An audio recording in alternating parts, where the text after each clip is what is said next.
বাংলাদেশের রাজনীতির ইতিহাসে আজ সম্ভবত সবচেয়ে নাটকীয় এবং আবেগঘন দিন। দীর্ঘ দেড় যুগের নির্বাসনের আবাসন ঘটিয়ে আজই দেশে ফিরছেন বিএনপির ভারপ্রাপ্ত চেয়ারম্যান তারেক রহমান। কিন্তু তার এই ফেরা বিজয়ের আনন্দ নিয়ে নয়, ফিরছেন বুক ভরা শঙ্কা নিয়ে। কারণ রাজধানীর এভারকেয়ার হাসপাতালে জীবন মৃত্যুর সন্ধিক্ষণে লড়ছেন তার মা দেশনেত্রী বেগম খালেদা জিয়া। চিকিৎসকরা জানিয়েছেন তাকে নেওয়া হয়েছে লাইফ সাপোর্টে।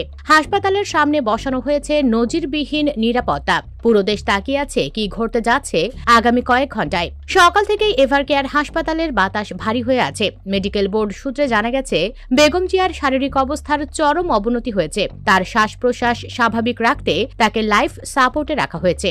চিকিৎসকরা প্রাণপণ চেষ্টা চালিয়ে যাচ্ছেন, কিন্তু বয়স এবং নানা জটিল রোগের কারণে পরিস্থিতি এখন নিয়ন্ত্রণের বাইরে যাওয়ার উপক্রম। প্রিয় নেত্রীর এই সংকটাপন্ন অবস্থার খবর ছড়িয়ে পড়তেই হাসপাতাল প্রাঙ্গণে ভিড় করতে শুরু করেছেন হাজারো নেতাকর্মী। সবার চোখে জল, মুখে শুধু একটাই দোয়া, আল্লাহ আমাদের মাকে ফিরিয়ে দাও। মায়ের এই মুমূর্ষ অবস্থায় আর স্থির থাকতে পারেননি বড় ছেলে তারেক রহমান।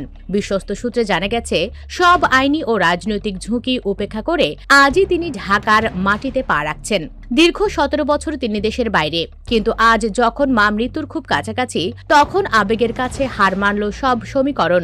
ধারণা করা হচ্ছে আজ বিকেলের মধ্যেই বা সন্ধ্যার বিশেষ ফ্লাইটে তিনি হজরত শাহজালাল আন্তর্জাতিক বিমানবন্দরে অবতরণ করবেন।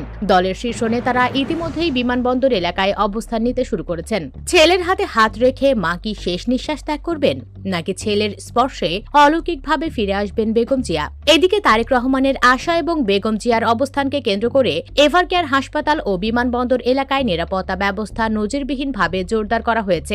হাসপাতালের প্রধান ফটকে বসানো হয়েছে একাধিক চেকপোস্ট। সাধারণ মানুষ তো দূরের কথা, দলের সিনিয়র নেতাদেরও ভেতরে প্রবেশ করতে দেওয়া হচ্ছে না। আইনশৃঙ্খলা রক্ষাকারী বাহিনী সতর্ক অবস্থানে রয়েছে, যাতে আবেগের বশবর্তী হয়ে কেউ বিশৃঙ্খলা সৃষ্টি করতে না পারে। পুরো এলাকা যেন এক নিরাপত্তার চাদরে ঢাকা। এক থমথমে পরিস্থিতি বিরাজ করছে রাজধানী জুড়ে। পরবর্তী কয়েক ঘন্টা বাংলাদেশের জন্য অত্যন্ত গুরুত্বপূর্ণ। একদিকে জীবন মৃত্যুর লড়াইয়ে খালেদা জিয়া, অন্যদিকে ঐতিহাসিক প্রত্যাবর্তনে তারেক রহমান। আমরা প্রতি মুহূর্তের আপডেট আপনাদের জানাতে থাকব। তারেক রহমান কি পারবেন মাকে শেষবারের মতো দেখতে? চোখ রাখুন আমাদের চ্যানেলে। আল্লাহ দেশনেত্রীকে হেফাজত করুন।